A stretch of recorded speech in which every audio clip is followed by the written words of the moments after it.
at 1:54, but that's tomorrow morning, in the wee hours of the morning.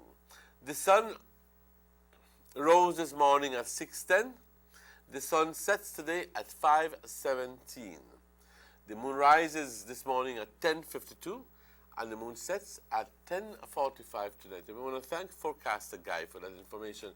Muy buenos días, compañeros. Un gran gusto saludarles. Si nos acabamos de sintonizar, muy buenos días. Este es el reporte del tiempo para hoy, lunes 5 de diciembre. Este reporte generado a las 6 de la mañana indica que hoy se supone que vamos a tener buen tiempo. Digo se supone porque podemos nosotros estar anunciando una cosa y la realidad es que sucede algo completamente diferente, como sucedió la semana pasada. Pronosticando que va a haber sol y buen tiempo y resulta que escasamente vimos el sol ese día.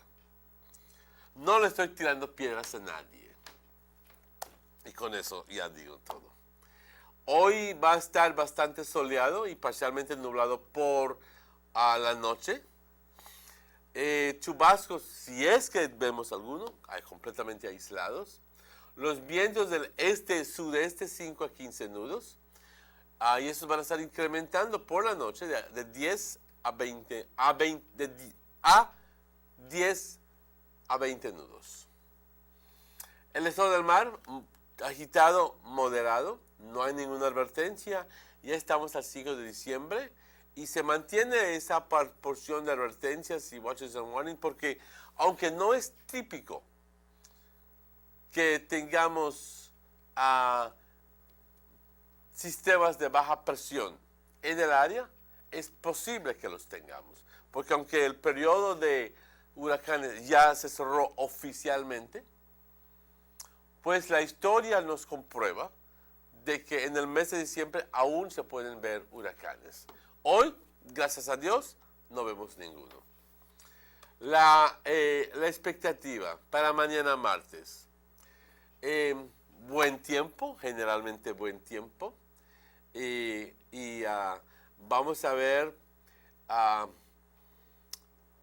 esto sobre la gran parte del país.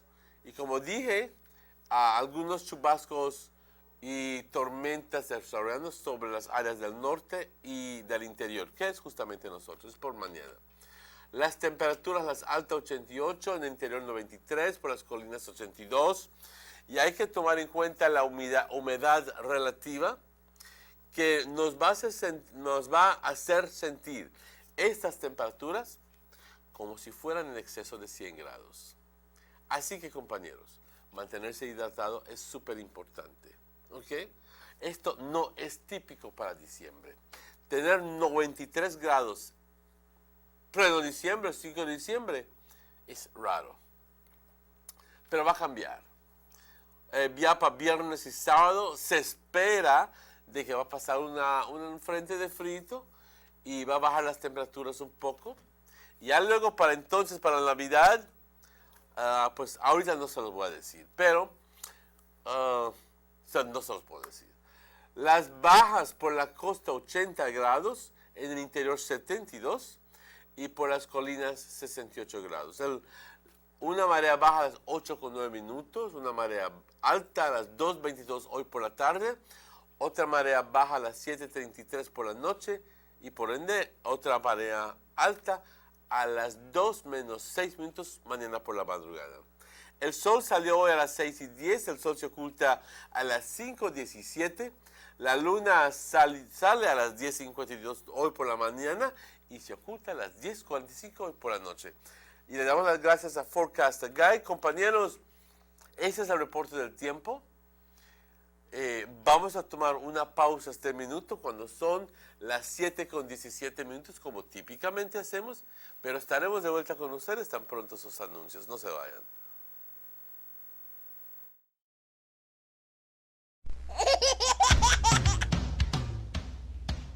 You know your baby is happy when wearing Bebin Pampers. Bebin Pampers in all sizes. Bebin Pampers make your baby happy. Available at German Vega and Sons.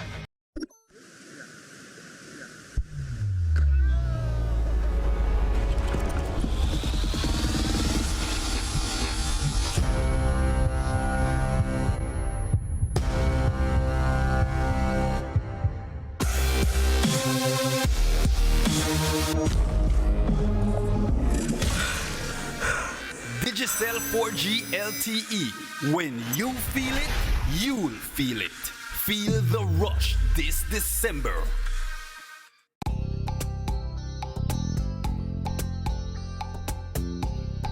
Everyone needs a getaway.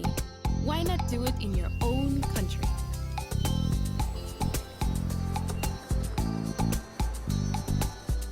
Sun, fun, and relaxation are just a short distance away.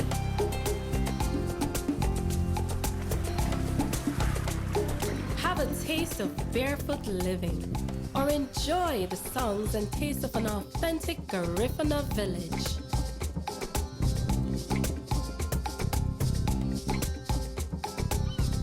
Allow yourself to be swept away by Southern hospitality and living. Escape the hectic world and enjoy a beautiful sunset.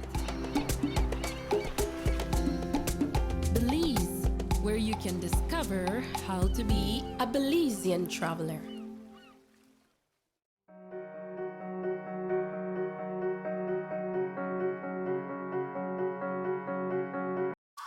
Listen up, Belize. Digicel will be launching its brand new 4G LTE network in December of this year.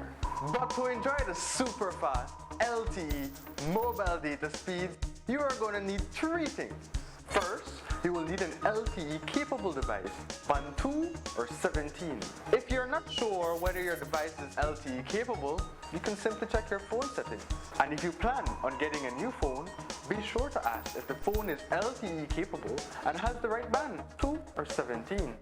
The second step is to change your old SIM card to the new USIM to be able to experience maximum LTE speeds. Beginning November, BTL will swap out the USIMs free of charge for everyone who has a 4G LTE device. All SIM cards will continue to work as per usual, but you won't be able to enjoy the full 4G LTE experience. And the last step? Well, the last step is to get a data plan. Whether you're a prepaid or a postpaid customer, we have plans to suit you. So no one has to miss out on the Digicel 4G LTE revolution. So, LTE capable device, USIM cards, data plan. Let's get ready for the December launch.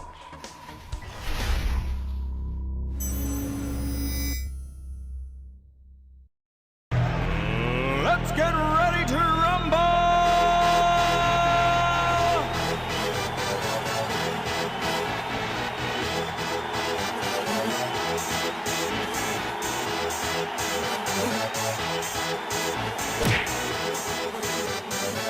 Y'all ready for this?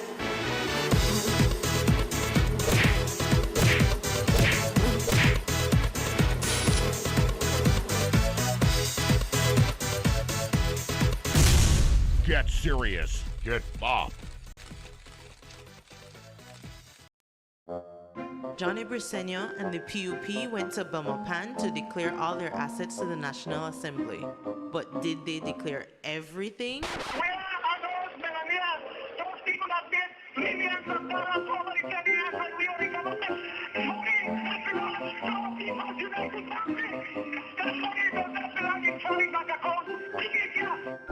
Yes, Johnny. Bring back the people's money.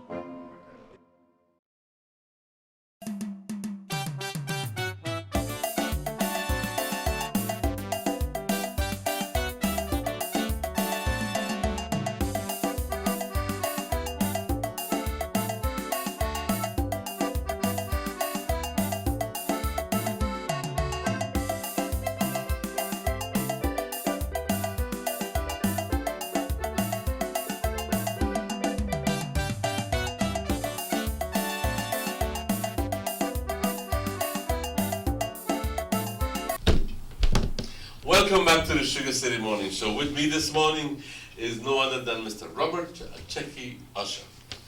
Good morning and welcome. For all intents and purposes, I gather that Mr. Dylan Jones has landed safely in American ground this yesterday or over the weekend, and he's comfortably eating his Big Mac or his McNuggets. Boy, that man. And we, the Raija, The polish. Well, that's just an exaggeration. But the point I'm trying to say that he's going to be, he's not going to be with us for some days, and he has decided to see the big lights. Nonetheless, we have Mr. Robert Checky ushered this with us this morning. Checky, ¿cómo estás? How was your weekend? It was good, because I never work. Oh, you never work. Yeah. So you stayed, but you know something? I must have certainly appreciated the family time there. Definitely. That's why I say me good. Okay. I spend the time home, and it was good, the weekend. But we got some things to talk about the weekend as well. But we want to share our condolence before we really go into this show here this morning. Absolutely. Our condolences to the Distan family, to the family of Mr. David Distan. I know Mr. David Distan ever since, my apologies, ever since I'm a young boy. My father's, Eddie Martinez, is a very good friend. Yeah. The man had a rally bike, Gojo. Yes. A rally Yes. bicycle. Still got it, Yes. He still got it. He still ride it, too. Yes. So, and I know a lot of people, and I mentioned this a while ago, a lot of people tend to put on a big balling. It's natural. We can't possibly, nobody can possibly stop you. All right? But it's very important for me to tell you that let's revisit the whole idea of being sad when somebody dies. Because at the end of the day, that person, if our belief is such, if we're Christians, that person has gone to a better place. Definitely not a worse place. And if that person has gone to a better place in the presence of God, then why should we be sad? I went through this experience with my mother when she passed away. She was sick also, right? She was sick, yes. I easily thought that my mother was casi una santa, por decir, because, she was a woman who was dedicated her life to the well-being of my younger brother, who is a Down syndrome kid, and she dedicated her life just so he was fine. I think that everybody will say, tú te has ganado un lugar en el cielo. I believe it. I believed it. But the point is, it hurt me that I could not see her anymore. I didn't have the comfort of being able to, get close to her and kiss her and smell her. That's no longer possible. But at the end of the day, you realize that you cry because you're crying, Tears of joy? Not really tears of joy, but you cry very simply because at the end of the day, you cry for you, not for her. That's the reality. I'm inviting you to look at that in a different manner. I'm inviting you to think of that as a part of life where, at the end of the day, that person has moved on to someplace better. And I understand that it hurts. Let's try to move the hurt from death and celebrate death because it's a passage to a better place. Right, they have some songs that say, who's going to pray for me when mama's gone? And they have, the next one says, now mama is up in heaven. They have a next one that say, if there's a phone in heaven, please put my mama on the phone. No phone for the day. But the week will be, I understand that, Mrs. Distan has many family members, her daughters, her sons, her grandkids that lives in the States, and they will be coming in. I believe and I understand from the family that everybody should be here, and they are doing preparation to have the wake on Thursday, and the funeral will be on Friday at the Adventist Church that's on the Belize Road at the boundary area. Up to yesterday, that was what had been decided, no? And it's so noteworthy that a couple of weeks ago I asked her grandson, Pee-wee, you remember? I asked, how is your grandmother? And she says she's fine. And I even advised him to go visit her with her and to draw water from the well or from the vat or whatever, or just to be of help. Because if you can help, do it, Yeah, true. But above all, be there for that person and tell them that you love them. All right? And no wait till the person dead. You say I should have And do put this. down a big cobaling because you did not have the time to say, Mom, I love you. Do that when that person is alive. Yeah, because sometimes you might have a little issue, or you might feel upset about your ma or your pa, your granny or grandpa, your brother or sister because they do this, but you should never hold any grievance there. You should go back and say to them, I'm sorry, or try to, if you see them going in the wrong direction, talk to them, But so, our condolences to the family, so we understand that. I express all of this to tell you that I've been there. My family has gone through a lot of blows. The remainder of my family, that is. My father died 32 years ago.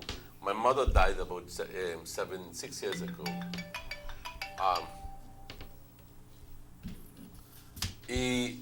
And I have another brother who died a couple of years ago.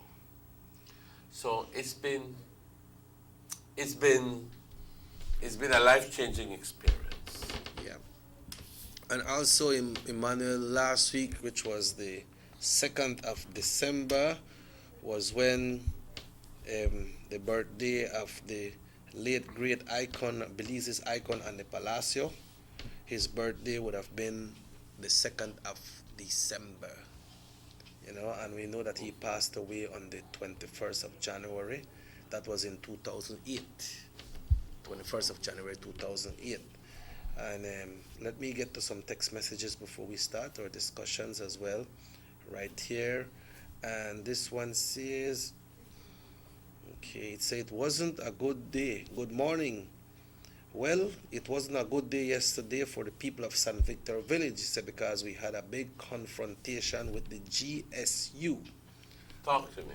That is what someone just sent a text. And it says, please send out top of the morning to Mr. Rogelio Cocom. Good morning to you today. Emmanuel, the Prime Minister, the Financial Secretary, and I believe the Ambassador, Marcus Pat, have left the country to travel to New York to do further consultations with the super bond, no? Before I move on to that topic, I'd like to also express my condolences to Miss Geraldine Chellit. Her son died. Her son was shot. Miss Jerry in the city, Belize City? Oh, yeah? Yes. God is testing me, my son, to be with your son. Rest in peace and watch over us. Dale Tillett. Was shot.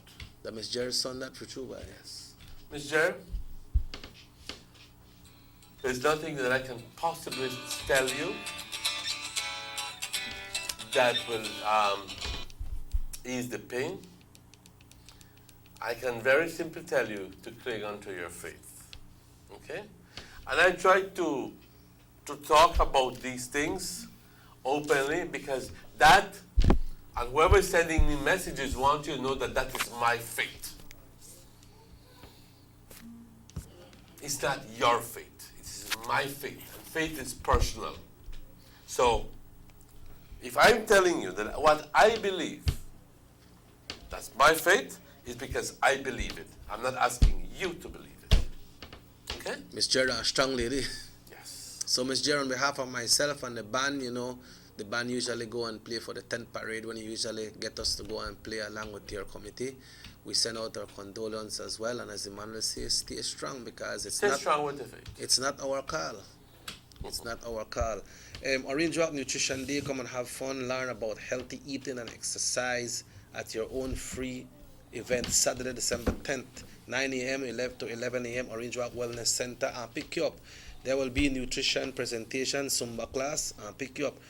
Resistance training session and food preparation session. Healthy snack will be provided at the Orange Walk Wellness Center, assisted by the volunteers of the US Peace Corps. And pick you up Zumba.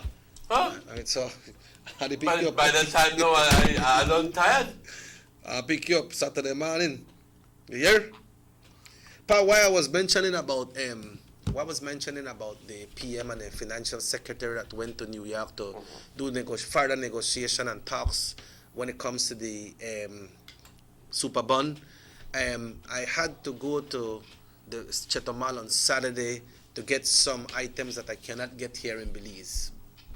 And the line, about 9 o'clock in the morning, the line was about a mile away from the border, about getting Going out of Belize. out of Belize into Chetumal. So that means it extended all the way up to the junction almost. Right. But I must say that the immigration, they had 4 different agencies that were checking people So in. it was and- pretty fast. Yeah, they had one especially for excursions. So it wasn't because the immigration was particularly slow that day. It's just the amount of people. The amount of people that were going. Miss Baptist was outside helping. So they really do their thing. But when you go to Chetumal, some of these big stores, you see Belizeans spending a lot of money. A lot of money is going out of the country. When I go for get things that I cannot get here.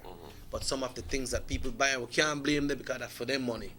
You know, but I believe, I don't know what could happen to try get goods that Belize more competitive. We know it becomes better for us to shop there because of the exchange. And that shows that our dollar is still strong, no? Because the pesos is almost 9. When you look for it, the US is like 10. You know? 10 is 20. 2050 official rate. Yeah, so it's like 10.25. 10.25 official rate. But you don't get not even 9. No, when you change And it. calling out those peso. Hey guys, you should be giving more than that what you're giving. Yeah, but imagine as a businessman, yourself as a businessman, this time of the year, many people shop, but a lot of the shopping, they go across the border. Do you see that anything can happen in Belize for us to minimize those shopping over the border? I don't see any way or manner to do that. We're not saying to stop That the people has from been going. traditionally ever since I was a kid. I remember my father and my mother getting the vehicle to Chetumal and say, vamos a Chetumal, vamos a comprar cositas para, and then buy your little shirt and your pants and your little shoes. And that's traditionally been. Why? Because they claim that you can get a better price there and you get more variety. Is it because of the prices and the variety, or some people do it just for like an outing? Both. Both.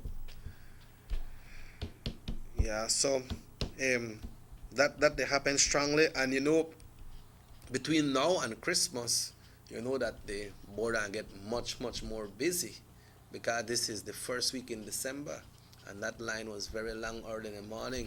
I must say that, like I tell you, the immigration department, they do a good job, because they had 4 agencies. But outside, you as a driver just have to show your passport or your permit, and they stamp it for you. So you don't have to park your vehicle and go inside now. So they really made a step up, but a lot of money going across the border, man.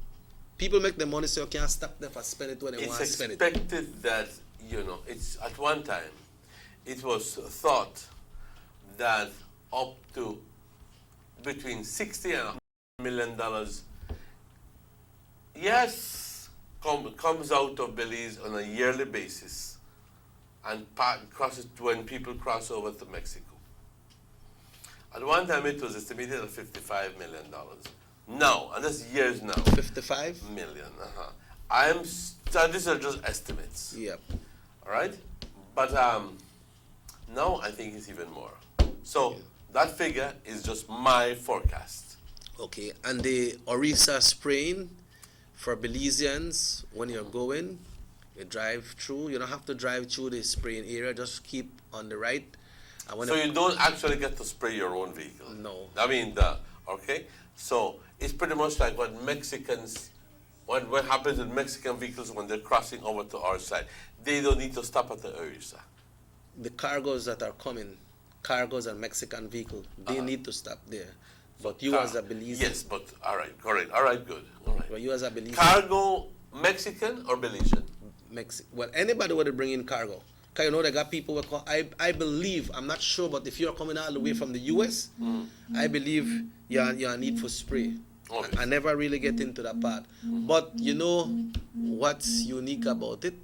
Because one time they never used to have that. You see, all the taxis and everything, they come this way. But now since they have it there, the taxis then go through the other side. I know, so it look like they're not set up on the other side. Remember the old border? Yes. They look like they're not really set it over that side yet. So they find a way because the price is equivalent to what we pay. We pay right now, we are paying 75 pesos to spray. And they just broke it down and said $10. So imagine the Mexicans, they come and they have to pay 75 pesos. That's a lot of money for them. And they could just drive to the next side and not pay. That's the way it goes. That's the way it goes. You know, but Al final del día, and don't think that you can just do and not pay. They will follow you. yep, They will follow you. yeah. I remember one time early in the morning, I went to pick up my aunt who was coming from Merida, and I think that the bus plate, I don't know what it was. I remember this is many years ago. And then I was coming in early, which meant that I needed to be in Chetumal by say 6 o'clock in the morning. So obviously, this is like 5 o'clock, 5:30. I was passing through, and as far as I can recall, I didn't recall, and I hope I'm getting those time periods correct. But good Lord, when I was coming back, I was told by the young man, "Usted no pagó. Yo le seguía a usted para tratar de decirle que tiene que parar aquí. Y por su causa me choqué y me causó un problema." Le digo, de veras, pues eso no es mi problema. No puedes culpar que tú chocaste porque yo pasé este lugar. Yo no me di cuenta, ¿ok?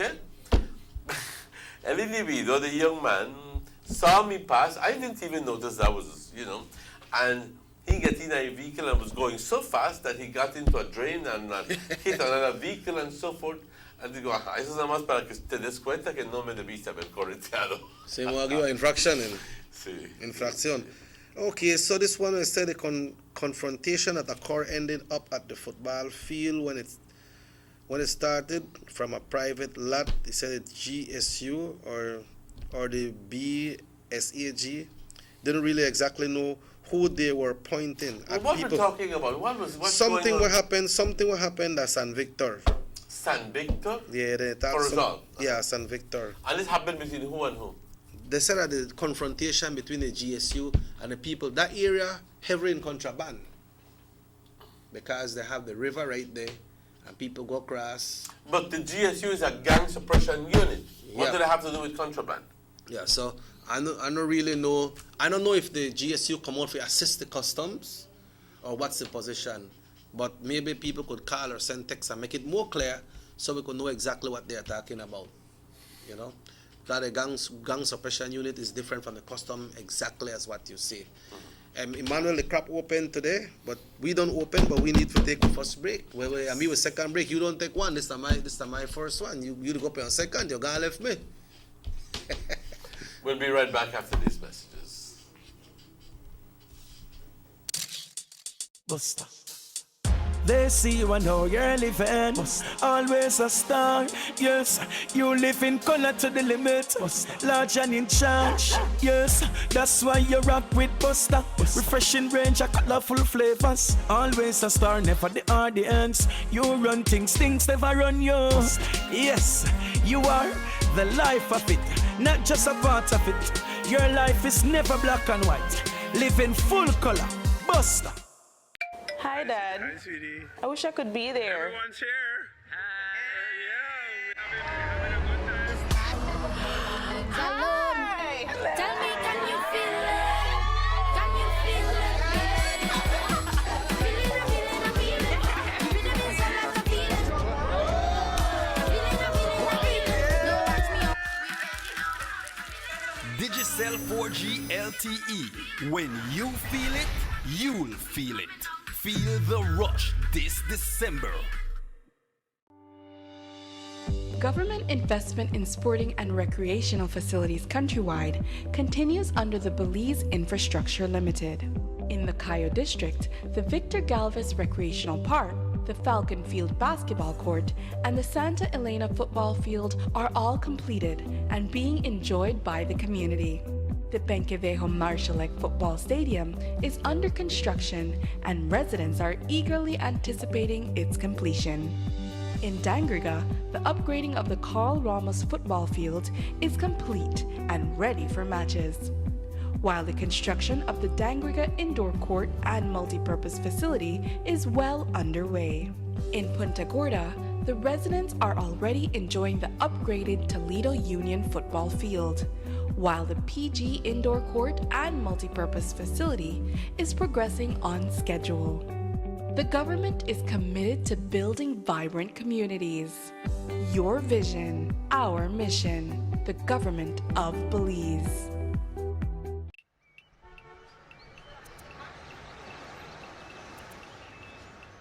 Everyone needs a getaway. Why not make it in your own backyard? Learn the history of your old capital.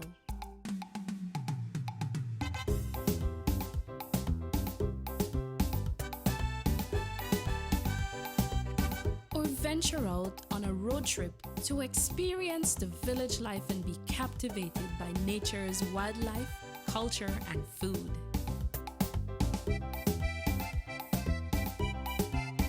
Belize, where you can discover how to be a Belizean traveler.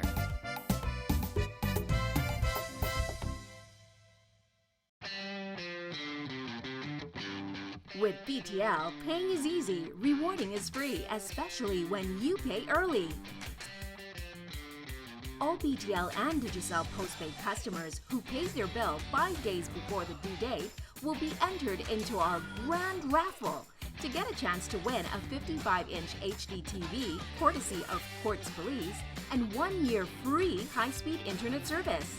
Drawing date December 23rd. Plus, 5 lucky customers will win $100 free credit every month until the final drawing. Visit the office to update your account information, and you can also get extra chances to win. We want you to win, so pay early and get into the raffle. Paying is easy, rewarding is free, only with BTL. BTL, it's all about you.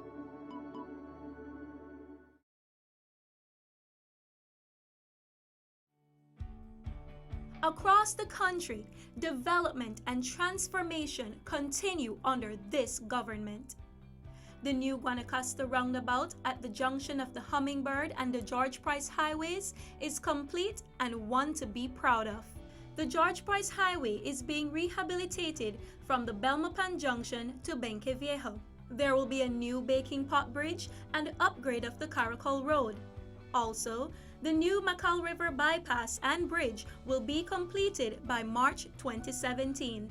In the Belize district, the work has already started from the Hallover Bridge to the Philip Golson Airport, and funding has now been secured for the new link road to span the Belize River, starting from behind Gentrack and coming out at Mile 8 on the George Price Highway. A $40 million UK grant has been secured for the paving and the lining of the coastal road and construction of new bridges. Under this same grant, the Philip Golson Highway will be improved between Orange Walk and Corozal. This government continues to work for the development of Belize. Your vision, our mission.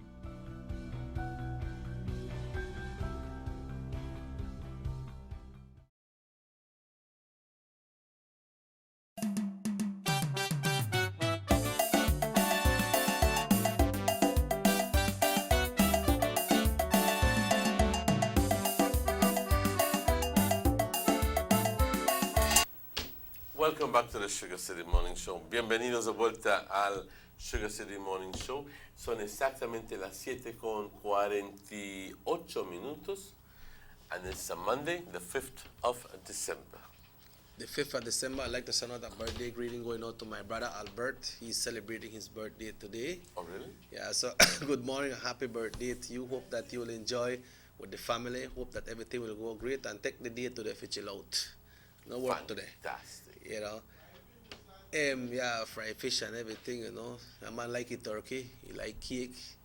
The only thing we don't like the liquor and beer, so he no drink. But yeah, drink up a lot of milk and juice and ice cream and that for thing. Yes. When we go to US go play the refrigerator full up with them big thing ice cream and milk and that for thing. But so happy birthday, bro. Hope that you enjoy it to the family. At 10 o'clock this morning, the mill's supposed to start grinding, pa. That's exactly right. The ESR, at 10 o'clock, they're supposed to So open. the gates are going to be open at 10 o'clock. 10 a.m. So it's not going to grind yet, but the mill is operational. Yeah, well, usually, the last time when we went there, we say when it open, when the trucks gone in and they start to put in the cane, we see the thing start to grind right away. You know, because when we see that thing with them big belts, so me don't know when they need. Yes. But, you know, they make a lot of noise too, though. Because they're big machines, right? So, at 10 o'clock this morning, that the gate was open. So when the gate open, because by now trucks should already be lined up, because we know sometimes people start bringing in from Sunday, you know, because they have different groups. We have them different phase, the different time when they bring in. So it's not like everybody they go or anybody they go. There is a way how they do it. There is an order how they do it. So the trucks get lined up, and 10 o'clock this morning the gates will be open. Or this is what. Y de lo que entiendo, compañeros, porque yo creo que la gran mayoría de gente de los cañeros son de habla hispana. Right, that's it. De lo que entiendo que el precio no va a estar malo este año. No estoy diciendo que está bueno, pero no va a estar malo. Así va a ser precio mediocre. Pero existe la gran probabilidad de que ese precio suba. Igual que sucedió este año. El año pasado, más bien. Pues este año, perdón. ¿Ok? Donde empezó con un forecast de 40 y pico de dólares y terminó subiendo, ¿ok? Tanto así que, pues ya sabes tú que el tercer payment no estuvo malo, estuvo bueno, $8 y pico. Así que aunque está puesto a $49.65 ahorita, se supone que pueda subir, no estoy diciendo que va a subir, pueda subir hasta un poquito menos de $60. Así que yo creo que estamos hablando, debe haber alegría, quizás algo exagerado, pero debe haber mucho satisfacción, creo que es la palabra correcta, de que la zafra empieza hoy y que sobre todo tenemos la gran capacidad de generar dinero. Yeah. What's the possibility, Sky, say the price might increase? What's the possibility of the price being increased?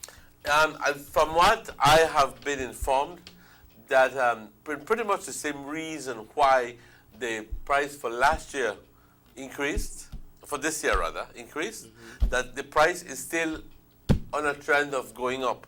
So the trend will continue. So even though the price is forecasted at this moment at a certain price of $49.65, or let me check my figures right. Okay? that that is poised to go up as the time progresses, and therefore it's going to be, well, I wouldn't want to say a good year, but a better year than last year, than this year, I'm sorry. I keep saying last year, I don't know why. So this crap. This crap, yeah. You know what I mean? No, no tengo la bendita cosa, pero... So that depends on what? If the mill broke down, or it depends no, on the that world depends price? on two things. Quality? That depends on, one, the price that you get in the export market, right? Secondly, it depends on the quality of cane. So the quality of cane, what? You get more out of the cane when you grind it? Well, if it has a high ratio of sugars, obviously you'll get more sugar cane produced out of the. It has a very low content of sugars in the cane. It takes more cane to produce the same amount of sugar, which means that the price isn't all that good. Okay. Very simple, you know. So that depends on how you do the maintenance of your fields. Thank you. Yes, and it depends. I know that some people may want, are looking around to either buy or lease land. So this may be a good opportunity for you to expand, and you know, if anybody wants to do that, I think it would be a good idea, because this is a time when the prices tend to go up, and luego entonces, you know, it takes a peak. And then it keeps there a while, and then it comes down again. Well, usted ya lo saben, it goes up and down, down. Yeah. But this person for St. Victor said, we are not hurting nobody, no one, we are just trying to serve. That is the same thing with this GSU thing. But Pa, there has been a situation when it comes to the quotas. And many times when people from the BSCFA, people from CIRDE, people from the SICB, people from different cane farmers association comes here, even from ASR, they mention that there is people that has quota, but they don't have no cane. And then people are still given their turn, you know, because you know it goes by phase and association, this group will come in first, different group. And then when that happened, then the people were supposed to get the cane in, you know, get it in, because understanding are that some people that they have quota, but they don't have no cane, so they would sell the quota or make some kind of arrangement with somebody who have cane for put in that cane for their quota. Then the other persons there that have quota and have cane, then they stay way the back. You understand how that scenario works? Yes. And I think that at current point, Belize Sugarcane Farmers Association is at a loss because it has been discredited for fair trade by fair trade rules, which means that, because the last thing we know is that, and this is based on the news from Friday, is that there were fair trade auditors who came in and audited these things, the Belize Sugarcane Farmers Association, and found out that there were some discrepancies. There were some phantom farmers who, and let me just read it. These auditors regularly check on BSFA to find out what was referred to as phantom farmers. These are farmers who buy a portion of another farmer's quota and deliver the case as the quota were theirs. So it's the same thing. Mr. Castro has claimed, tell you what, I know that for no timing where I use somebody else's quota. I outrightly bought that quota many years ago. So he buy the quota for... He bought the quota many years ago when quotas were able to be bought and transferred. I remember when my father died 32 years ago, we ended up selling the quota of 486 tons. So at that time, you could sell the quota.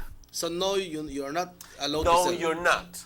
Okay? Okay. Point to be checked. Way back then, you could have. Okay. So, Mr. Eloy Escalante, apparently sold to Mr. Coronel Castro That's the Eloy quota Escalante Jr., way right? back when you could have done that. Nothing wrong with that. Honorable Castro was very clear with that explanation. So he has that. He has bought that quota. He has bought that quota. Apparently, the quota was never struck out. Well, he hasn't been transferred to his name, or Has never been struck out by Mr. Eloy Escalante Jr. And not by, but by the Kin farmers for against it. So what happens is that according to him, that Castro is still using Eloy Escalante's quota, which yo simplemente lo estoy diciendo como me lo hicieron entender. You know, that quota that Castro is claiming is his because he has bought it out. He never used nobody else's quota for fill out, for sell his cane. So the quota, he has bought the quota. So is it registered in his name? It's registered in his name, but apparently the thing is they're saying, oh, but why are you still using Eloy Escalante's, what you call it? Yo no sé cómo va todo el cuento, because I do get your point there. How is it, if it was in his name, well then why does Eloy Escalante get into the picture? How come? You know? Yeah. Because if you buy something, but sometimes, just like if you buy one vehicle for me. Or can it be that perhaps, here it is. It has to be that perhaps it never gone through the full process of transfer. From the name from Eloy Escalante to Castro. Because if you buy a vehicle from me, I could give you a receipt that Emmanuel give me $5,000 for a car, but then we never do the transfer. So we can deal with that later, man. So that vehicle lawfully still belongs to me. Exactly. And then you drive taxi with the vehicle in my name or my taxi plate or whatever, no? Exactly so. So what position is Mr. Castro in now? He can't put in cane? No, he could still put in cane. He's all well within his right to continue putting cane. So, all right. So that happened all the way back when you used to go buy quota. People used to sell the quota. Yes. This is he made it very clear.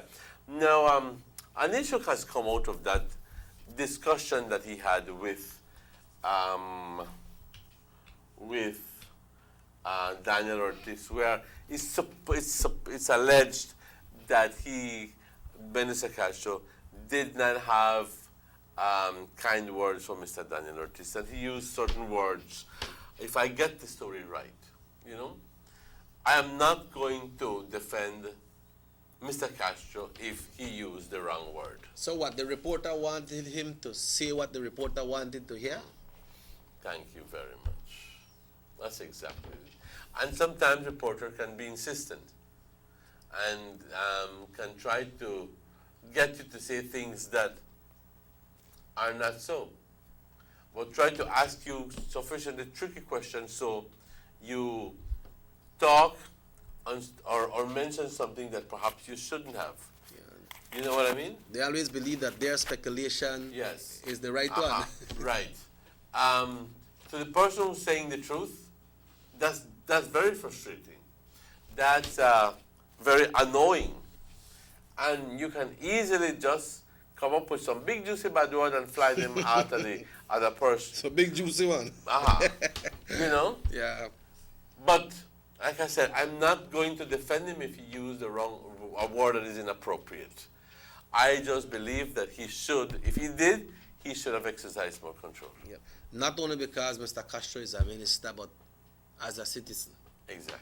You know, but then Emmanuel, they have many other cases like this, but then these are the ones they bring out because they were minister, or if they're more representative, these are the ones they bring out, but they have a lot of other people who I believe still they do the same thing. That's why I have some of the small cane farmers, then they complain that, man, we have a quota, but we can't put in the cane because other people use other person's quota. And that leave them far behind. Remember last crop, the Honorable Gaspar Vega. Okay, excuse me. This is the part. Daniel, this is why you get into foolishness. And if you notice, you're saying that or you're quoting? I'm quoting that. Okay. I'm quoting that.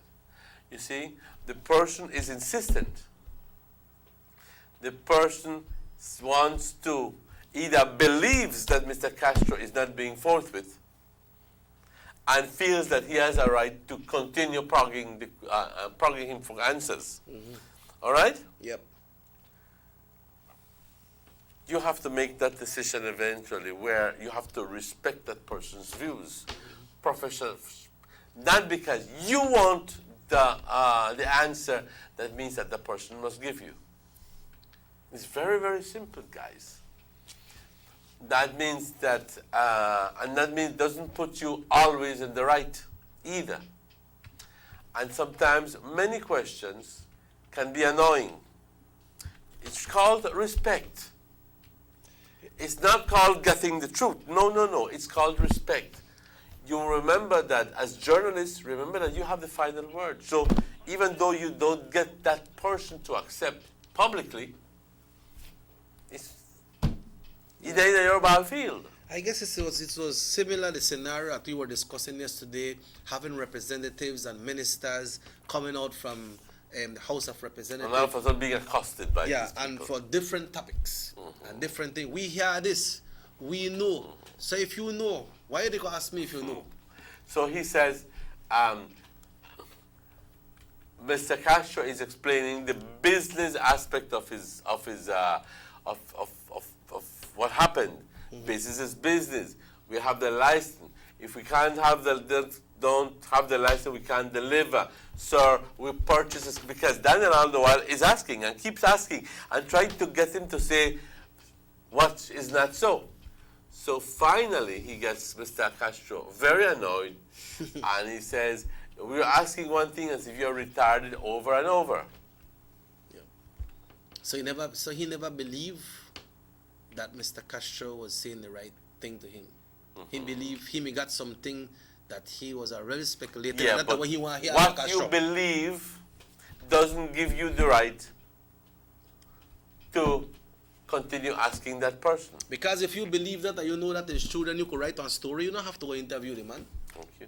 Right? You see, I have not seen that kind of attitude of persons from the media in the acting professionally that way. You know, I just haven't. Yeah. Well, that's how you go back. You know. I'm not throw stones. I'm just telling you, please be guided. So that situation still continues. So Minister Castro, he still have the free will or the free right or whatever to put in his skin. One for being too inquisitive, the other one for being too impatient and being too annoying, too fast to get annoyed. You have the perfect combination there. Yeah. Sorry. Yeah. So, but then the situation is still there. According to the report that came out, that Mr. Castro, well, and sometimes they ask the questions on purpose to make you annoyed. So, and if you don't watch your mouth, you fling them bad words, those insults, and then rather than the answer being the news, it's the insult ends up being the news. And then and it's the man still look bad. And then the reporter, they always have the last word because when they write their story, they put what they believe they want to come out and what they want people here, so they write their story, and that will come out. But the situation with the thing with the cane, with the quota, people don't have quota put in cane, that still continues, and Mr. Castro has proven that yes, he don't buy that, but if he may do that, he's not the only one that is doing it. They have other people who do it. Remember last year, the Honorable Vega went to SIB when he did a negotiation between the SIB, the Cane Farmers Association, and he started to extend the crop for a week more because they had some of the cane farmers there that fall in the same situation that they never get to put in the cane and the crop don't look for close. Exactly. You understand? Exactly so. This is similar. Yo solo espero que este año, y voy a hablar en español de nuevo, no tengamos problemas. Lo que yo quisiera ver es de que el precio esté más alto. Quisiera ver de que no tengamos atrasos con la fábrica. Quisiera ver de que no llueva hasta que ya toda la caña se haya terminado. Wishful thinking, I know. Pero quisiera ver que nuestra gente de Orange Walk tenga dinero. Es lo que quiero ver. That's it, because one of the canning business is a business. It's not only for plant cane. Yo soy un canero. People live off this. Yeah, it's business. That's a way of people living. But People live off this. we need to take a break, pa. Yes, certainly. Yeah, treat me today, don't you? Yes. Huh? Of course. All right, Morris. Papa and treat with today, boy. Very good day. Oh, what a beautiful morning. Oh, what a beautiful day. I went to I'll sleep treat last you. night. Let's tell Pepito Stronger. I went to sleep last night. I said tomorrow will be a good day because when you meet your good friend Emmanuel, he's going to make a good day. We'll take a break and we'll be right back.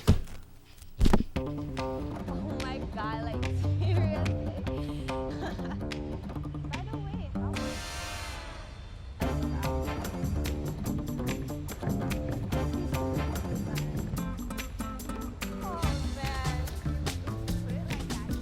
Get the lowest rates to more cell, business, and home phones on the country's largest network.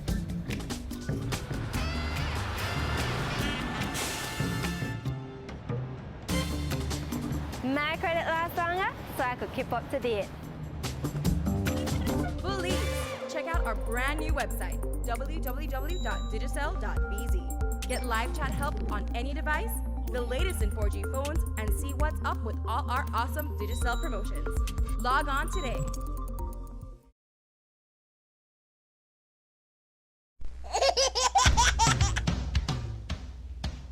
You know your baby is happy when wearing Bebin Pampers. Bebin Pampers in all sizes. Bebin Pampers make your baby happy. Available at German Vega and Sons.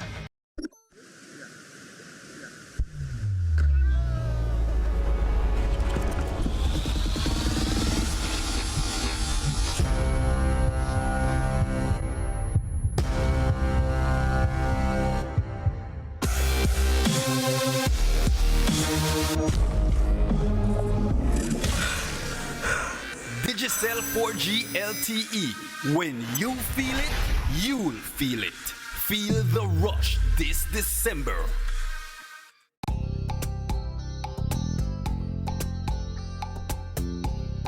Everyone needs a getaway.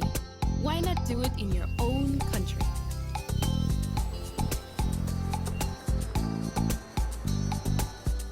Sun, fun, and relaxation are just a short distance away.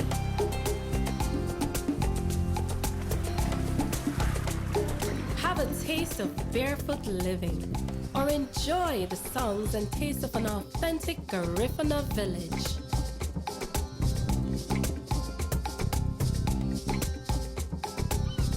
Allow yourself to be swept away by Southern hospitality and living. Escape the hectic world and enjoy a beautiful sunset. Belize, where you can discover how to be a Belizean traveler.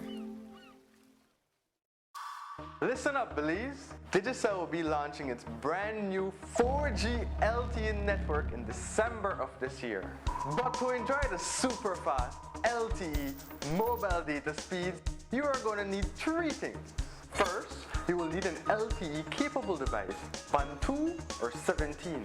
If you're not sure whether your device is LTE capable, you can simply check your phone settings. And if you plan on getting a new phone, be sure to ask if the phone is LTE capable and has the right band, 2 or 17. The second step is to change your old SIM card to the new USIM to be able to experience maximum LTE speeds. Beginning November, BTL will swap out the USIMs free of charge for everyone who has a 4G LTE device. All SIM cards will continue to work as per usual, but you won't be able to enjoy the full 4G LTE experience. And the last step? Well, the last step is to get a data plan. Whether you're a prepaid or a postpaid customer, we have plans to suit you. So no one has to miss out on the Digicel 4G LTE revolution. So, LTE capable device, USIM card, data plan. Let's get ready for the December launch.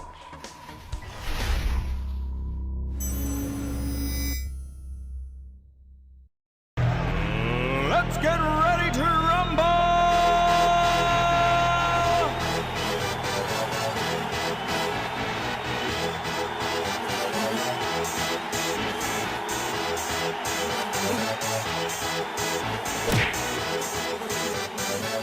Y'all ready for this?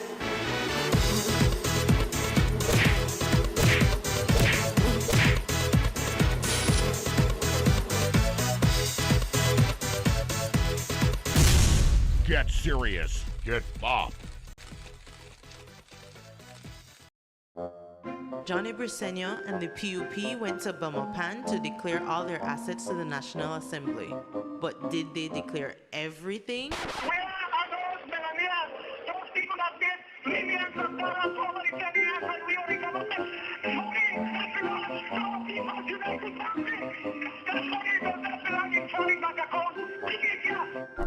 Yes, Johnny. Bring back the people's money. Buster. They see you and know you're living. Always a star. Yes, you live in color to the limit. Large and in charge. Yes, that's why you rock with Buster. Refreshing range of colorful flavors. Always a star, never the audience. You run things, things never run you. Yes, you are the life of it, not just a part of it. Your life is never black and white. Live in full color. Buster.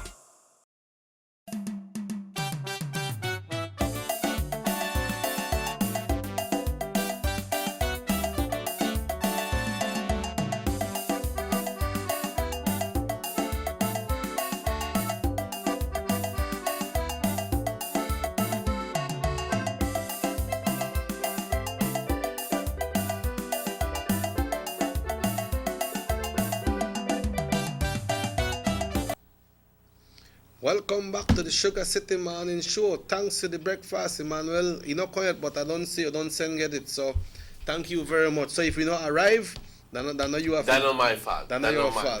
You can't pinpoint that. I said the second Emmanuel left hungry. No. Why? Because we like pick by you, don't you? No. That not right, don't you? No.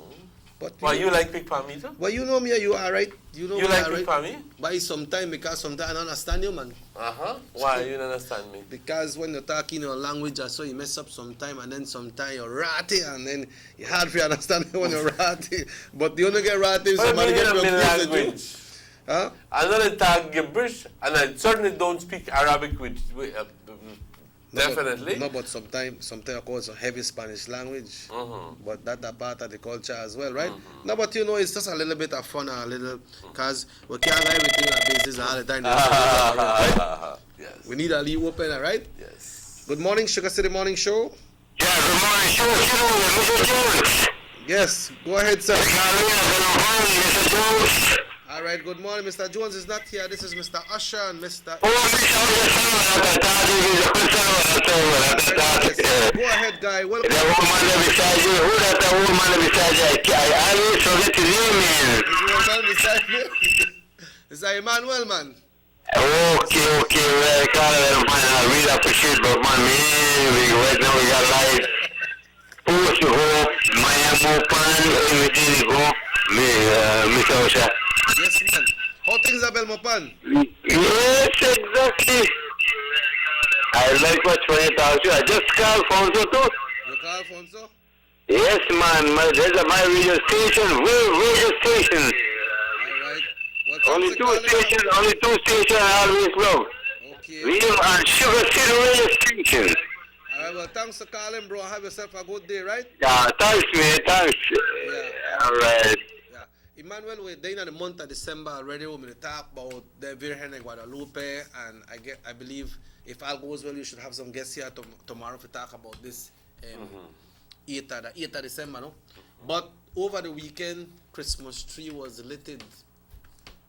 Corozal light up the Christmas tree Saturday Belize night. City light up the Christmas tree too. And Orange Walk, I said the Christmas tree light up the Orange Walk too. Yes. So, And I didn't see it last night, but how does it look? it looked good, it looked good. It looked good. The lights they look a little bit dark, but maybe that's the setting when they want, right? Because you know, they're not all the time you want things bright, so they probably put it the setting when they want. So it's a subdued lighting Christmas tree. Yeah, Okay. yeah. But they plus they have the lights over the runners in the park as well, no? Okay.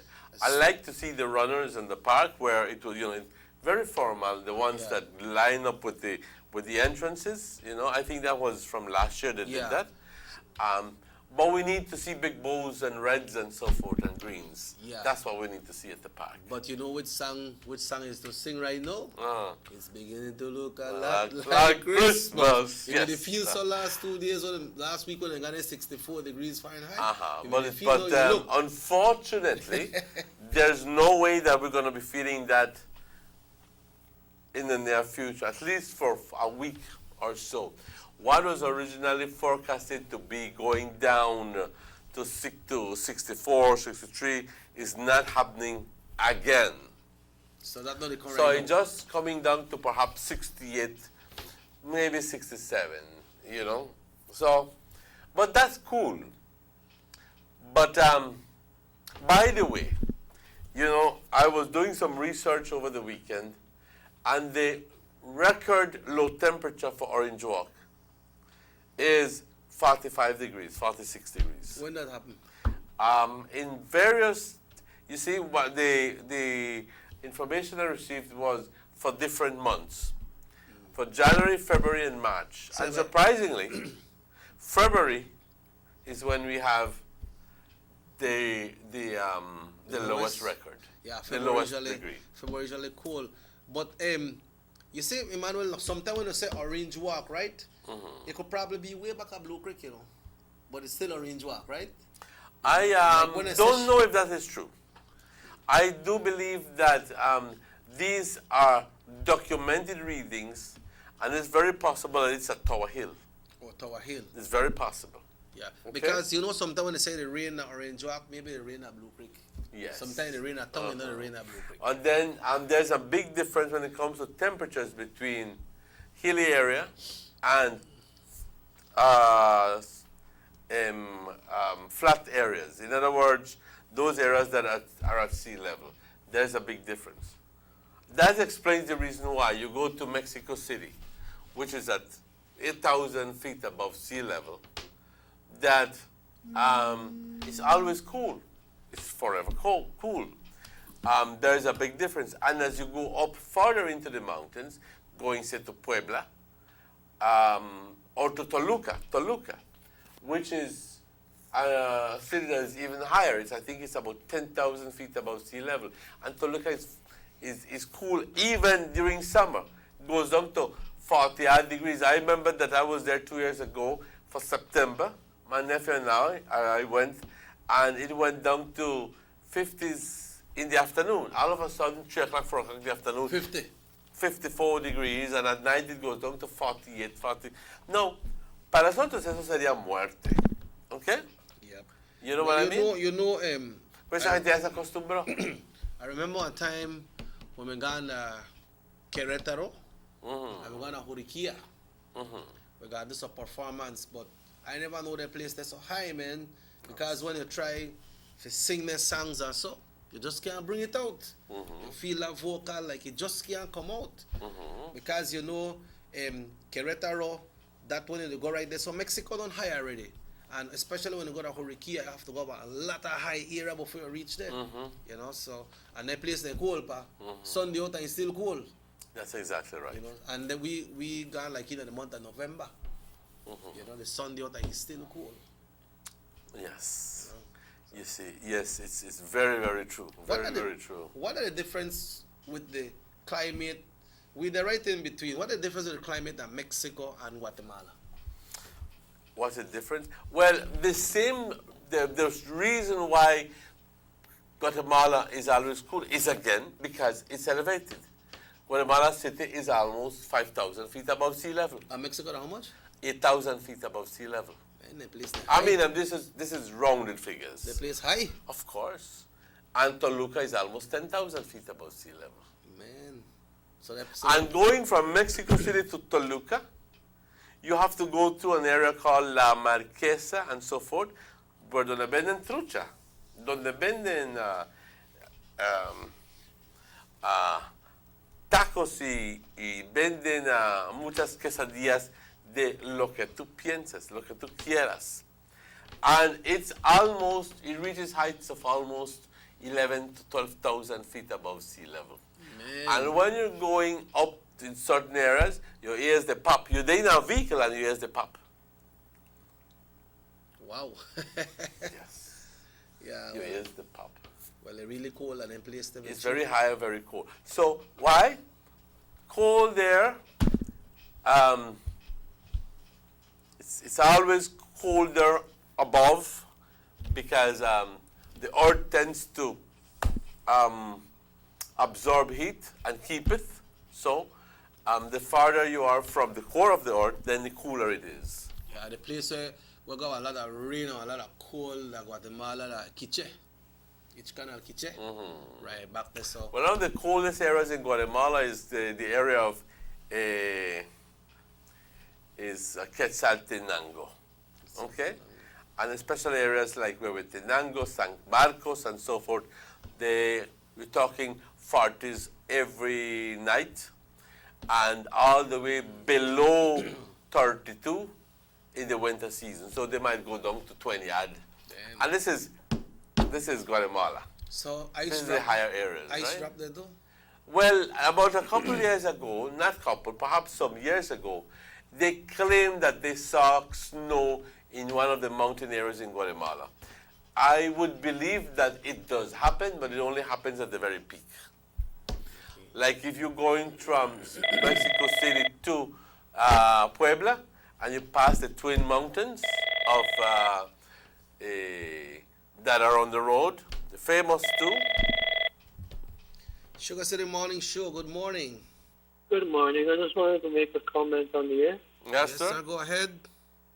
I think one of the reasons why a lot of people are going over to Cheddar Mall is because of the prices of stuff. If you know, a lot of people are trying to paint their house, do something for Christmas.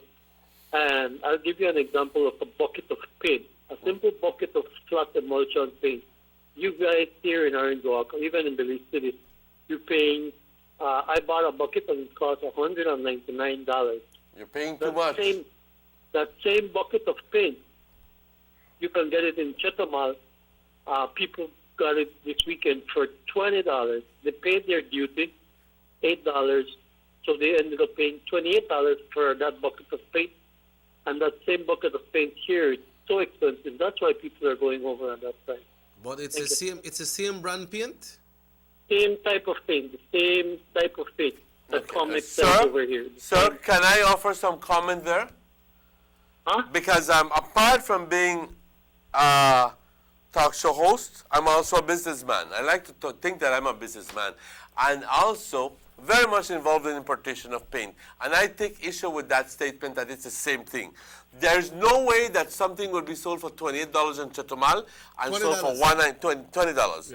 And same thing. No, it's not the same thing. It's a type of paint. When you buy paints, you have to look at if it's an interior paint or an exterior paint. If it's a plain interior paint, you have to look at the durability, if it's a 1 year or 6 months. Many times people go to Mexico, to Chetumal, and this I'm commenting because I know. I've been involved in paint business for 30 odd years. So if I don't know that I need lashing. You use a mixed paint, right? I need lashing, straight up. Okay? People say, la pintura está más barata en Chetumal. Es muy probable que sí sea más barato. México produce pintura, así que no tienes que traer tu pintura desde ahí. ¿Okay? El simple hecho que México produce pintura permite a las tiendas mexicanas venderlo más barato. Es un hecho, no voy a discutir eso. Pero la comparación que hiciste de 20 a 1.99 no es justo. But Emmanuel, that $20 paint to buy. That's going to flake off in 3 months' time. Yeah, that's true because and peel off. I may buy one time. Okay. It will look pretty when I paint my house. I didn't have to say that. See, it may look pretty, but in 3 months' time, going to come right off. And you don't have to Te really, tomaron el pelo para comprarte $20 porque te deben de pagar a ti por aceptar esa pintura y para ponerlo en tu casa. And the paint, like, it thin. Of course. When they paint it, it look like water. Todo lo que importa es la calidad. But Emmanuel, so that paint there, not only with the rain it come off, and the sun beat it off your house. You don't even need the sun or the rain. But check because it's going to begin to chalk and it's going to begin to peel off. That's what you get to $20 paint. But when you talk about... Now, hold on. A bucket of paint for $20 divided by 5, you're telling me that the paint costs $4 a gallon? That can't be real. It can't be, ho. It can't be. Now, if you talk about, they have paint that you tomal, where costs 600 pesos and 700 pesos. But they are beer paint. You buy that paint, then you buy a paint. Of course. So you're talking $88.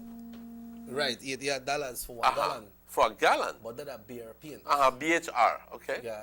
And they paint this, so you could paint anyway with that because they have different paint for different type of wall. Of course. They got different paint for No, lumber. pintura no es pintura. I know that what kind of paint the man. No es pintura. Yo te deseo mucha suerte con esa pintura. Pero te voy a ser franco. En vez de que tú hayas pagado $20 por ello, te debieron haber pagado a ti por usar esa pintura. So that's like throwing away $20, you? That's like throwing away $20. But then Porque más problemas te va a dar tener que quitarlo cuando agarre mojo. ¿Ok? Y hongos. Te va a dar más problemas quitarlo y tener que pintarlo de nuevo entre 6 meses. And the thing is, you have to be careful when you put the paint per wall, Emmanuel, because afterwards, when you realize that that paint wasn't a good paint, and you want to get a good paint, what you have to do with the wall then? You have to take out scrape it. You have to scrape it up. Like I said, if I don't know paint business by now, I need lashing. I've been involved in it for more than 30 years, 35 years. Yeah. What's the advantage of using a primer when you paint your house? What's the advantage of using a primer? A primer, especially when it comes to cement, a primer seals that cement. So the alkalinity of the cement does not pass on to the paint and cause a negative chemical reaction. Also, what happens is that you use a primer to seal the porosity, to seal the pores of the concrete. So if it takes sealing that cement, that porosity, with a cheaper chemical rather than using a paint, then you'll be saving money. So you use a primer, concrete primer, to seal that porosity. So when you put your paint, the paint isn't absorbed excessively by the cement. Then it looks smooth though. And then looks smooth. So if you go buy a BHR paint, or you buy a bucket of BHR paint and you have to paint your cement wall, if you don't put primer upon it, then you're wasting your paint, you're wasting your time. If the wall is already painted. No, if it's a new wall. If it's a new wall, it's best advised to put a primer. Because you're sucking your paint too, you? Yes, it's best advised to put in a primer. A lot of people use a cheap paint as a primer. No haces nada. You do wrong. You do wrong. But very simply because at the end of the day, just like a house, a house is as good as its foundation. You could put the lead cheap paint as a primer and put an expensive $100 a gallon paint. But if that cheap paint never adheres correctly to the wall, no care if you put $1,000 a gallon paint, it's going to come off because the foundation is not, the good foundation is not there. And if that paint, $20 paint or $4 paint, whatever, never adhere and begin to peel off, you can peel off with the more expensive paint as well. So no care how good you buy one. Your foundation needs to be Good. You buy a Berger paint, and you want paint up your place. When you go to the shop, Emmanuel will show you, okay, this is the chart. It look pretty and clean and nice on the chart. And when you go and you buy a nice Berger paint, and you go and go paint, and you never put no primer on your wall, then that paint no look the way the salesperson will show you. But you as a salesman, does you advise people that, you know, they should put primer? Yes. Up to now, the decision to use a primer has been offset really by the economics of it. Yeah. You know? What you compare one good gallon of primer and one good gallon of paint. What are the difference between if you just buy the paint and not buy the primer? If you buy just the paint and you use it's a new wall. If it's a new wall, it depends on the quality of paint that you use. One, you have paints that are good for guaranteed for 1 year. Interior and exterior. That means this is catering for a special market of people who want to change the paint every year. There are people who want to do that. Sure, me paint every year. All right? Why, if you're going to paint every year, why sell you paint that is good for 10 years? Hello? Why buy paint that is good for 10 years? Right. If you only paint every year. What are the difference with the paint there? Let me finish. So you buy paint that is either between 1 and 2 years guarantee, and you use that. That's a cheap paint. But you have cheaper paint than that. And I'm sure that the paint that this person bought is interior only, with maybe 6 months to 1 year guarantee. You play like in your room or so. But then that paint there, no kind of guarantee that the paint now they drop off your wall. That's no guarantee, and that's gonna chalk off either. What's the difference in paint? We hear, but not the difference. Because that kind of paint, cheap paint, you cannot use exterior.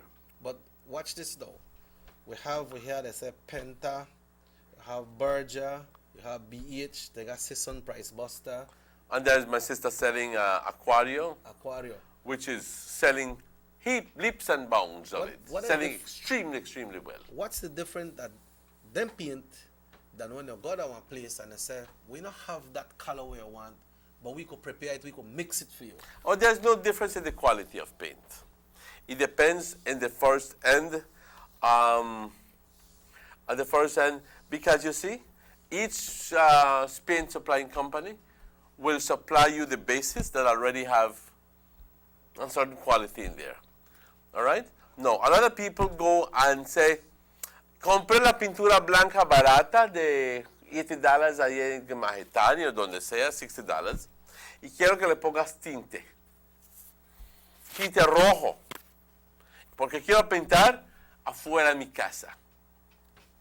Bam, tú vienes, le vendes el tinte a ese individuo, pintó su tinte, su casa, pero le va a costar tanto tinte, because at the end of the day, to change white into one heavy pink requires of a lot of tint. So, te va a costar bastante dinero, por no decir otra palabra, bastante dinero en tinte. Y resulta de que 6 meses, 8 meses después, se está pelando o está perdiendo el color. ¿Qué sucedió ahí? Simple. El tinte que usaste no es para uso exterior. ¿Ok? Es para uso interior. Cuando entonces le da el sol, le da la lluvia, decolora. ¿Ok? And this is generally what happens. However, the paint that you should use for a mixing base needs to be a damn good quality paint. So what would you say to those people that go in the store and say, ¿cuánto vale este? Este vale $80, ese 60, pero tenemos de $20 también. Or people just go look on the shelf and say, this one costs 20, so I take this one, and this one I could buy 3 gallons.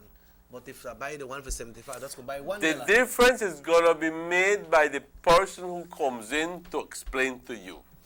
If nobody comes and explains to me, I'm not going back to the shop. Because I left to your own devices, and a lot of people don't know a lot about paint. So they just go $25, $40, $60. Está más barato el 25, llevas eso. Emmanuel, Con la watch this. expectativa Watch de this, que watch te va a durar esa pintura. No. Lee las indicaciones, las ¿cómo se llama? Watch this. How you could value and paint now. If somebody could sell 1 gallon of paint for $20, they have to buy the paint, they have to import the paint, and they have to pay duty and transportation and everything. So, and they could still sell it for $25 and make more money. So what's the value of that paint? How much that paint costs? When they have to go through so much thing and they still go sell it for $25 and make one profit? There are paints that most importers don't even bother to order from the producer, because those are paints that don't meet standards. They are called low-end paints. So why are these paints produced? To sell to people from a certain market. Okay. ¿Ok? Los que uno les vale, los que no saben, los que no les importa. They say, we buy paint, we get paint. We buy paint, period. Yeah, we get with paint. Like that, we just buy paint. Yeah. Eso es comprar a lo ciego. I hear somebody say the best paint in town is at Home and Garden Delights. On that way, I take one final break for the morning. It's 21 minutes away from 9 o'clock, folks. It's Monday, and it's the 5th day of December 20. Thank you, Morris. 16. So Thank you, Rahim. We take a break and be right back. I see something funny that back here before we have a break. Rahim, I watch down there, I see like one white rat down here or something. I don't really, No, it will be I don't really know that one. But we're going to take a break. Hi, Dad. Hi, sweetie. I wish I could be there. Everyone's here.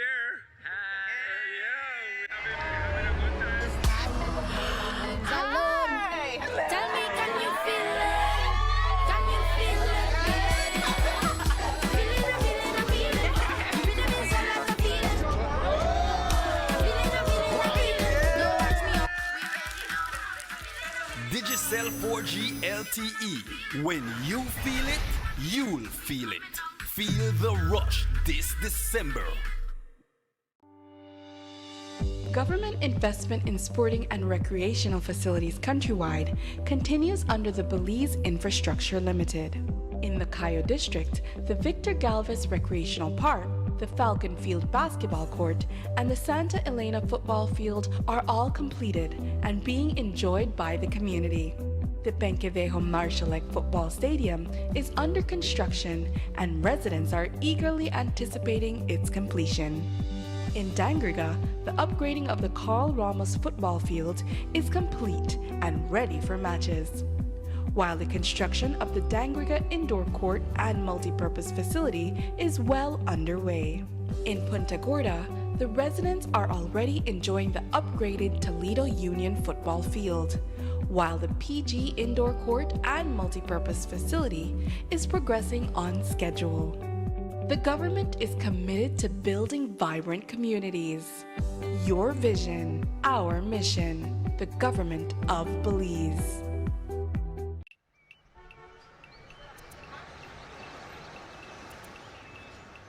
Everyone needs a getaway. Why not make it in your own backyard? Learn the history of your old capital.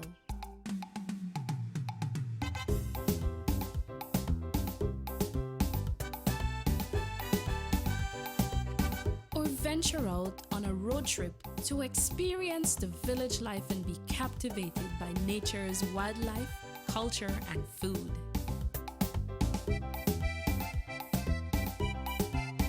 Belize, where you can discover how to be a Belizean traveler.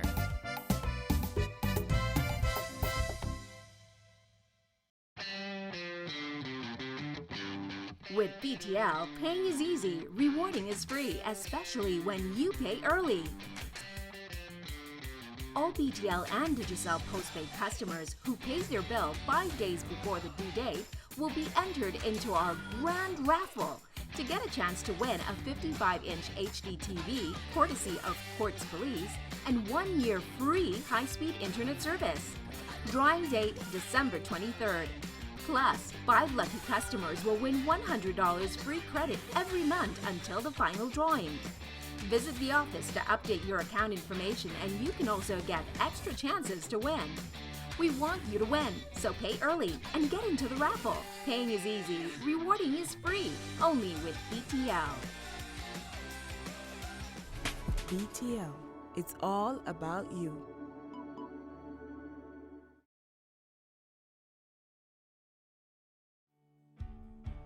Across the country, development and transformation continue under this government. The new Guanacaste roundabout at the junction of the Hummingbird and the George Price highways is complete and one to be proud of. The George Price Highway is being rehabilitated from the Belmopan Junction to Benque Viejo. There will be a new baking pot bridge and upgrade of the Caracol Road. Also, the new Macal River bypass and bridge will be completed by March 2017. In the Belize district, the work has already started from the Hallover Bridge to the Philip Golson Airport, and funding has now been secured for the new link road to span the Belize River starting from behind Gentrack and coming out at Mile 8 on the George Price Highway. A $40 million UK grant has been secured for the paving and the lining of the coastal road and construction of new bridges. Under this same grant, the Philip Golson Highway will be improved between Orange Walk and Corozal. This government continues to work for the development of Belize. Your vision, our mission.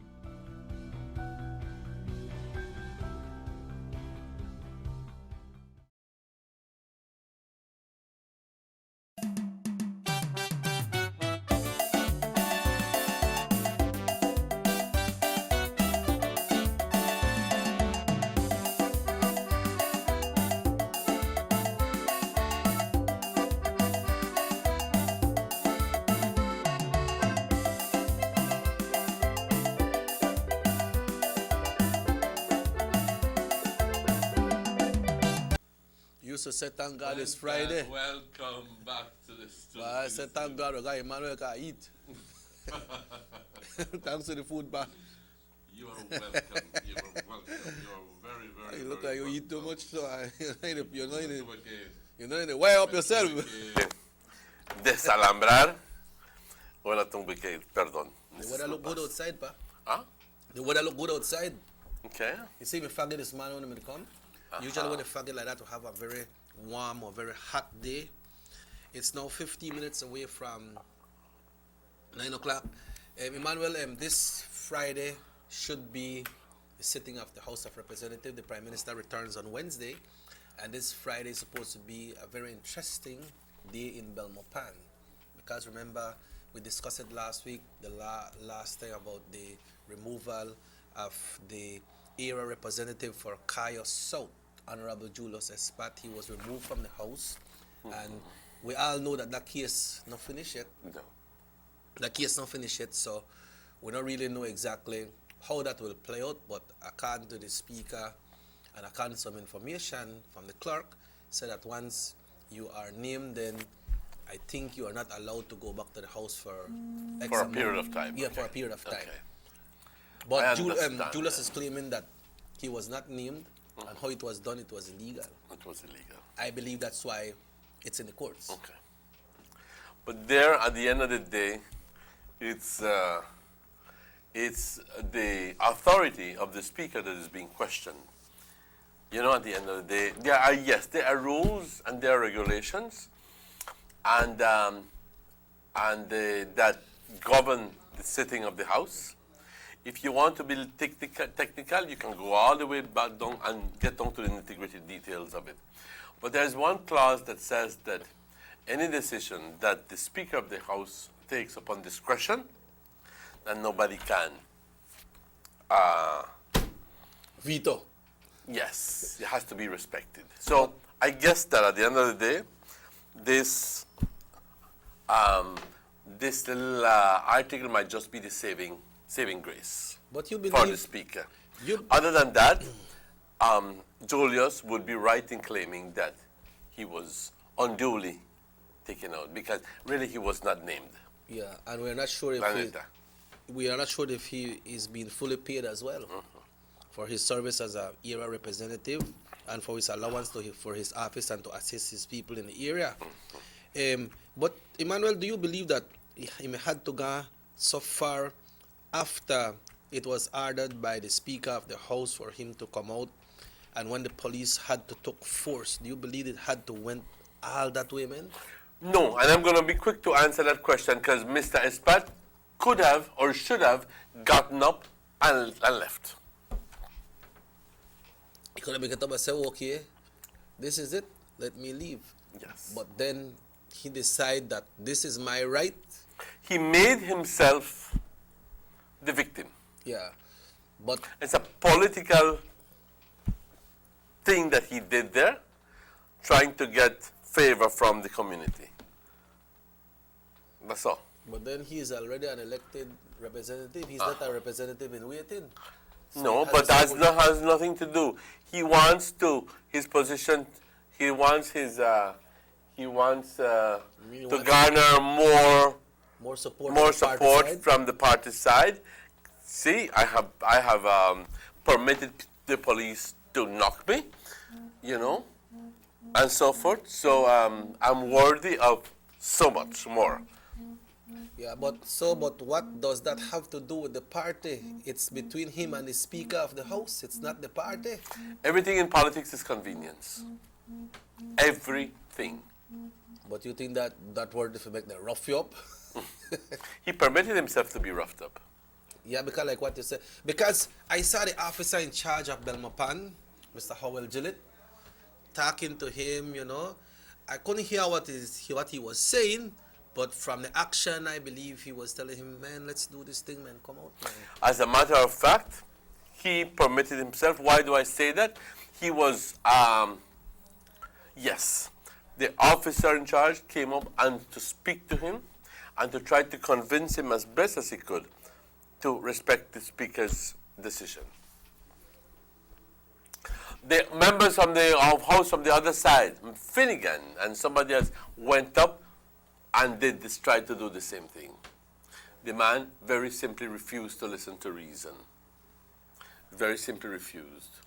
So at this point, he must be plotting in his mind. What if I refuse? Will they have to make the police get me out? Am I willing to go through the violence for the sake of making an issue out of this? He did. He did make an issue out of it.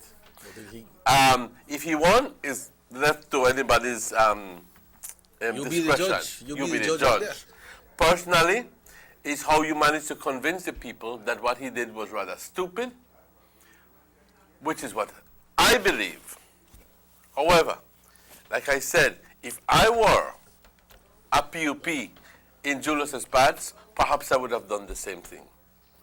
Okay. But out of desperation.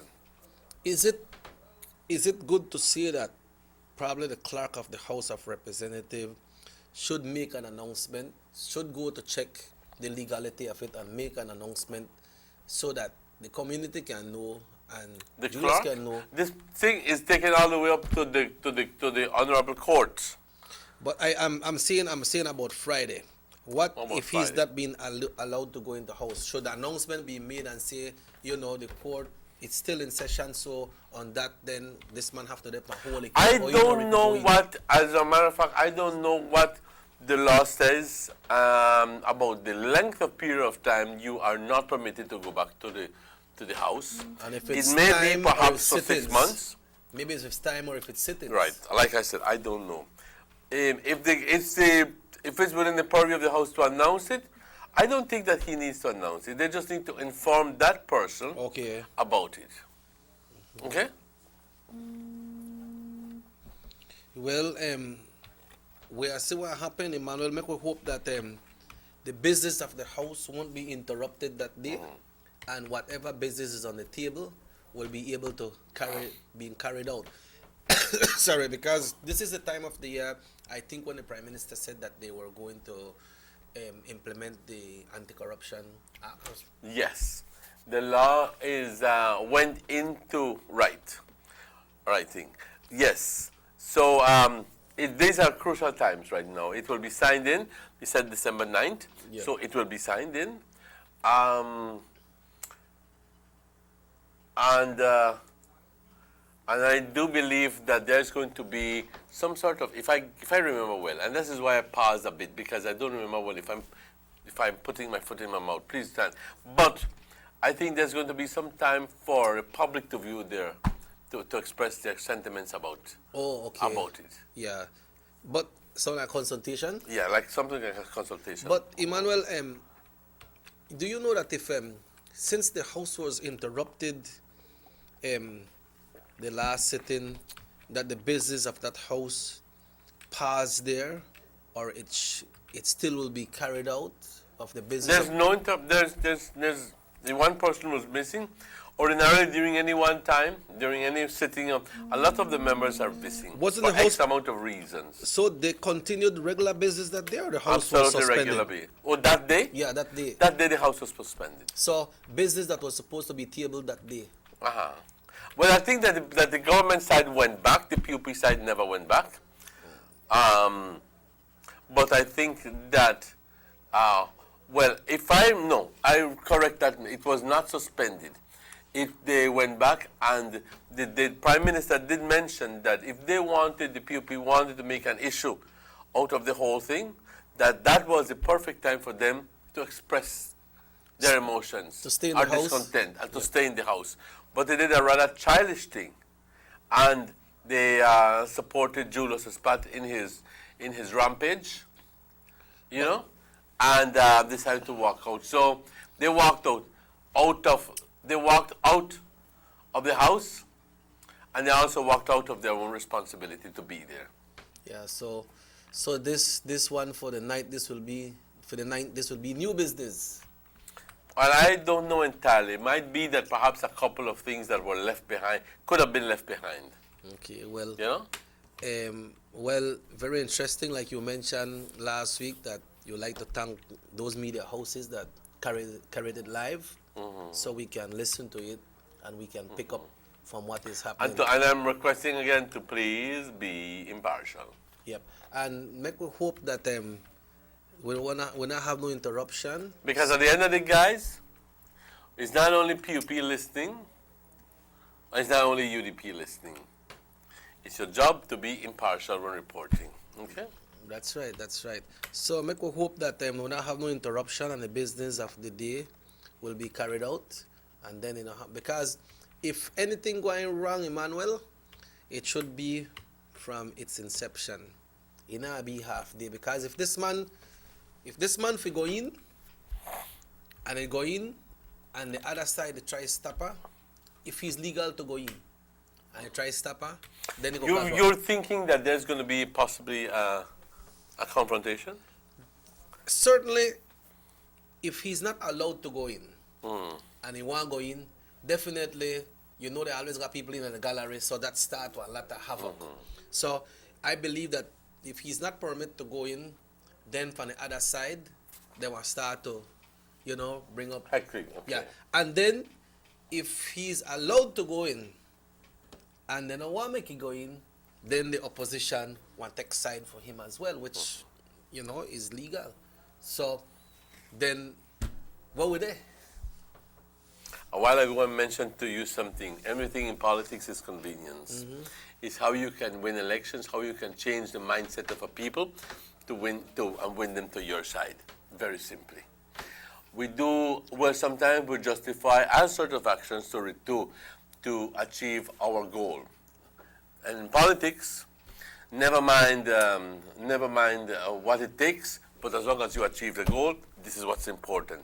And that's a problem with a lot of people, because it does not whatever it takes. Yeah. Because whatever it takes means doing I have to be very careful how I say doing stuff that you normally wouldn't do. So that's why the big picture comes of picture. Right. Right. You know? And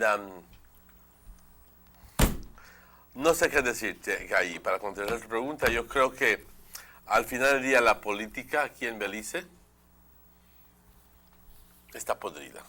Yeah, well, make we hope everything was smooth, man, and make we see this anti-corruption act get passed, and then if there's any consultation, then we go through with it. But I believe once it's presented in the House, then that's the big start, right? That's exactly so. You know, and from there, well, we'll see how the other side will react to it when it's tabled. Exactly. You know, because they were calling on that as well, no?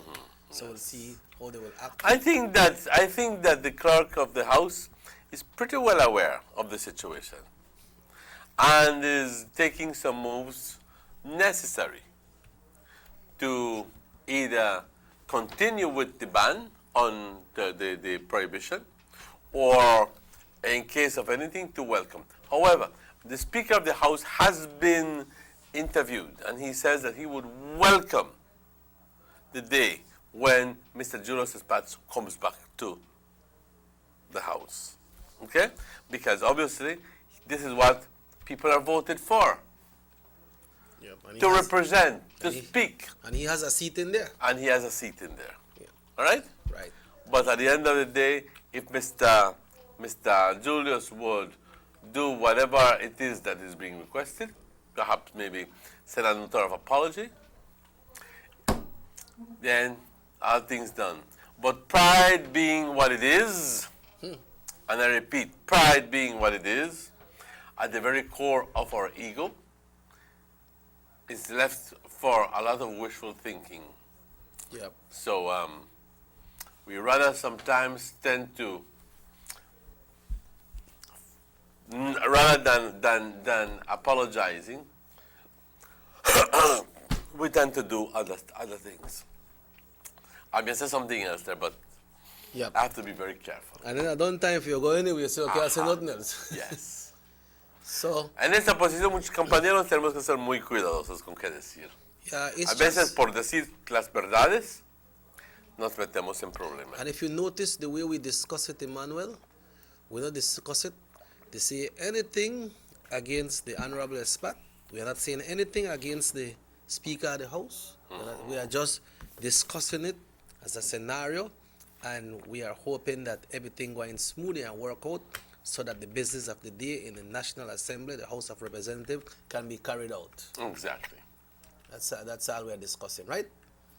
Well, on that note, Emmanuel, it has been a pleasure once again being here. It has been my pleasure, Checky. You know, and we hope that the good Lord will give us the health and strength for us to be back for another day tomorrow.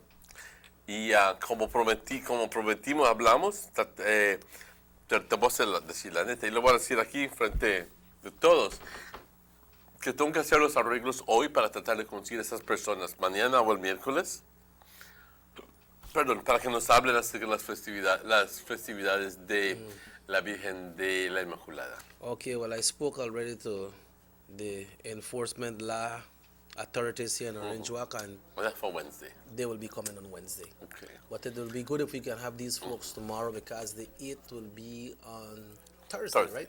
So it will be good if we can have them tomorrow. Yes. So, very good. You have a task today. Yes, I have a task today. You know, and other things that might come up. Let's see what we'll hear from the commencement of the crop today. You know, so far we're not hearing nothing they go wrong. So 10 o'clock the gates will be open. I don't know if I'll be able to make it up there, but I'll try to manage out my time and see if I can make it up there. But on that note, Emmanuel, would like to thank all our viewers, all our listeners, everybody who watch us here in Belize, all over the world via our YouTube and Facebook and everything. And, you know, it's a pleasure. And if the good Lord so will, myself and Emmanuel will be back tomorrow. As Emmanuel thanked Nos vemos the crew mañana. this morning. Mañana vamos, ¿eh? As I say, as Emmanuel thanked the crew this morning. Muchas gracias, compañeros. A ti, ante todo, por compartir este escenario conmigo, y a las personas que por lo general no vemos, pero que son personas críticas y esenciales para poder llevar hacia sus hogares este show, reconociendo el esfuerzo de Raheem en particular y de Morris. Y compañeros, ha sido un gran gusto. Esta mañana ha literalmente volado. Un gran gusto saludarles, desearles todo lo mejor. Mañana tendremos, con mucha suerte, invitados de honor hablando acerca de las festividades de la Iglesia Católica. Esto es en torno a lo que es el 8 de diciembre, que es la celebración de la Virgen Guadalupe. En un deseo de tratar de informar a los miembros de la Iglesia Católica, que son muchísimos, siendo la iglesia más grande aquí en Orange Walk, hemos decidido, a traer a esas personas para informarnos acerca de esas actividades. El miércoles va a estar el señor Chequi con los agentes de los señores grandes de la policía aquí en Orange Walk. Desafortunadamente el miércoles no voy a estar aquí. Pero entonces el jueves vamos a estar hablando de otros asuntos. El viernes igual, porque tenemos que empezar a planificar el show anticipadamente. A ustedes muchas gracias por su confianza. Les deseo a todos un feliz día. Nos vemos mañana a las 7 de la mañana. Thank you. Hasta mañana. Te invito.